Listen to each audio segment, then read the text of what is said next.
अजित पवारांनी निधी पळवला यावरून भाजपचे आमदार गोपीचंद पडळकर आणि लक्ष्मण हाकेंनी टीका केली आहे। त्यांच्या टीकेवरून पुन्हा नवा वाद रंगण्याची चिन्ह आहेत।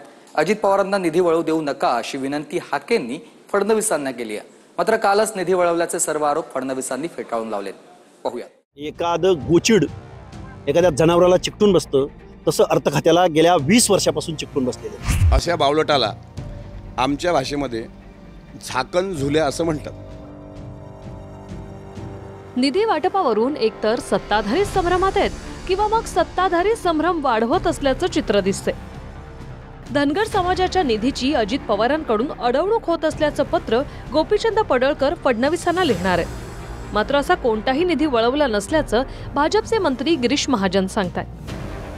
त्याला निधी मिळत नाही, अजितदादांकडे आर्थिक खातं आहे, त्यामुळे कुठेतरी ह्या गोष्टी अडवल्या जातात अशी चर्चा होती। बघा, हे तुमची बाब खरी आहे, परंतु आज मी या विषयावरती बोलणार नाही, कारण सगळे विषय आपल्याला आता जयंतीचा विषय खूप महत्त्वाचा आहे। ओबीसी समाजाच्या योजना, धनगर समाजाच्या योजना या विषयावरती आपण 31 तारखेनंतर, मी आता पत्र पण माननीय मुख्यमंत्री महोदयांना लिहिलंय, पण आता माझी भावना अशी झाली की 31 तारखेनंतर आपण ते माननीय मुख्यमंत्री महोदयांना देऊ। कुठे विचार केले जात नाही, सगळ्या निधी आता आपण तोंडीला 681 कोटी रुपये त्या ठिकाणी दिलेले आहेत। त्याचं सगळं प्लॅनिंग तयार होत आहे। तीर्थक्षेत्र विकास म्हणून मी या ठिकाणी जवळपास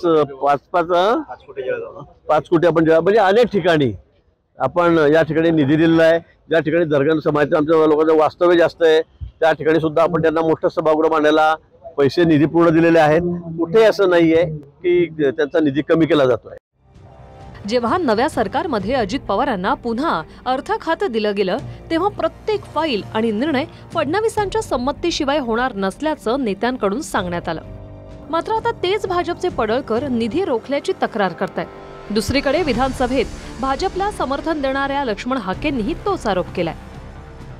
बघा, अजितदादा पवार हे एखादं गोचिड एखाद्या जनावराला चिकटून बसतं तसं अर्थखात्याला गेल्या 20 वर्षापासून चिकटून बसलेले आहेत। मुख्यमंत्री महोदयांना आमचं सांगणं अजितदादा पवारांनाच का अर्थ खातं दिलं जात आहे। ओबीसीचे नेते स्वर्गीय गोपीनाथराव मुंडेंपासून अगदी अलीकडच्या काळात खडसे साहेब, भुजबळ साहेब, पंकजाताई, धनंजय मुंडे साहेब हे ओबीसीचे नेते की ज्यांनी ओबीसीचं राजकारण केलं।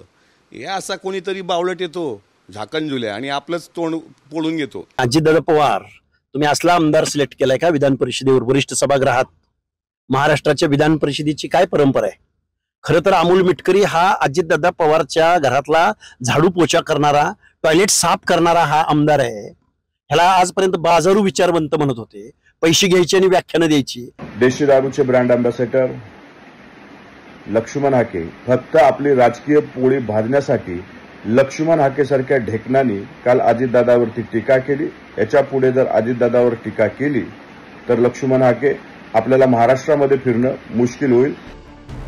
5 दिवसांपूर्वी सामाजिक न्याय विभाग आणि आदिवासी विभागाच्या निधीतून काही पैसा लाडक्या बहिणींना दिला गेल्याच्या बातम्या समोर आल्या। या बातमीला भाजपचे मंत्री बावनकुळेंनी खोटं ठरवलं। दुसरीकडे तात्पुरता निधी वळवला असेल तर पुन्हा देऊ असं भाजपचेच मंत्री गिरीश महाजनांनी सांगितलं। आणि भाजपचेच आदिवासी मंत्री अशोक उईकेंनी निधी वळवल्याची अप्रत्यक्ष कबुली दिली। सत्तेतल्याच 3 मंत्र्यांनी 3 वेगवेगळी उत्तरं दिली। यानंतर काल पुन्हा आदिवासी विभागातून लाडक्या बहिणींना पैसा वळवल्याची बातमी आली।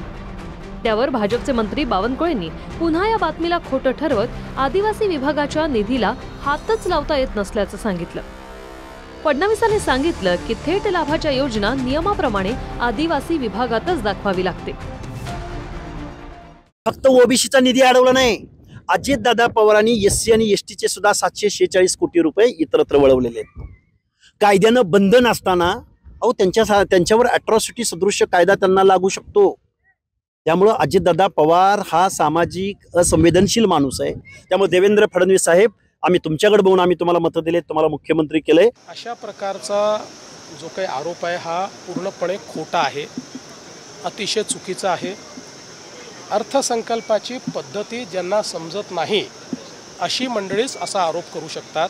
आदिवासींच्या लोकसंख्येप्रमाणे आदिवासींकरता आणि अनुसूचित जातीच्या लोकसंख्येप्रमाणे अनुसूचित जातीकरता निधी राखीव ठेवावा। आणि हा निधी राखीव ठेवताना त्यातला जास्तीत जास्त निधी हा वैयक्तिक लाभाच्या योजनांकरता राखीव ठेवला पाहिजे। ज्यांना हे समजत नसेल त्यांनी माझ्याकडे यावं, अजितदादांनी योग्य काम केलेलं आहे हे मी या ठिकाणी सांगतो. त्यांनी जे काल म्हटलंय ना की फडणवीस साहेब ओबीसींना वाऱ्यावर सोडू नका, अहो ते देवेंद्र फडणवीस साहेबांनीच तोंड भरून कौतुक केलंय दादांचं. काल अर्थ खात्याच्या बाबतीत ज्यावेळेस कोणतरी बोललं माझ्या माहितीप्रमाणे, तर म्हणाले की काय अजितदादा उत्तमरित्या अर्थ खातं सांभाळतात आणि त्याच्या मेंदूवर जरासा काहीतरी परिणाम झालाय. तो ओबीसीचा नेता नाही. पहिली काहीतरी टीका करायची, मग थोडी पब्लिसिटी मिळते. आता काही नाही उरलं, आता अजितदादा टीका करायची.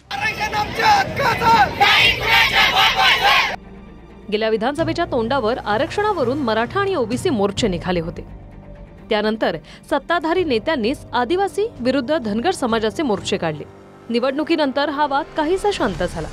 आता येत्या 1 ते 2 महिन्यात स्थानिक स्वराज्य संस्थांच्या निवडणुका लागतायत.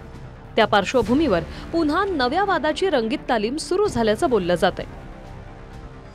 सत्तेतले प्रमुख नेते आक्रमक बोलत नसले तरी मधल्या फळीमधल्या नेत्यांमध्ये वाकयुद्ध सुरू झालंय. मग या सरकारमध्ये अजित पवार निधी देत नसल्याचं सांगत बंड केल्याचं शिंदेंच्या काही आमदारांनी म्हटलं होतं. आता त्याच अजित पवारांचा महायुतीत घरोबा झाल्यानंतर भाजप नेते अजित पवारांवर निधी रोखल्याचा आरोप करतायत.